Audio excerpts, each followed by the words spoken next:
পুরনো ছন্দে ফিরেছে বার্সেলোনা।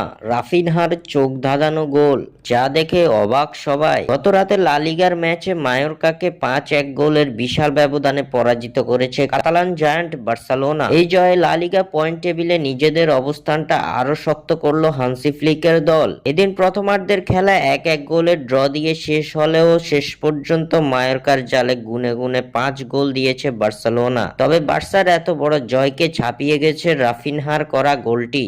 এদিন চোখ ধাঁধানো এক গোল করে আবারও সকলকে তাক লাগিয়ে দিয়েছেন রাফা। দলের পক্ষে এদিন সর্বোচ্চ 2 গোল করেন ব্রাজিলিয়ান এই তারকা। ম্যাচের 73তম মিনিটে প্রতিপক্ষের অর্ধের ডান দিক থেকে এগোতে থাকেন লামিন ইয়ামাল। ডি বক্সের কিছুটা দূর থেকে ইয়ামালের চোখ খুঁজে নেই মাঝে থাকা রাফিনহাকে।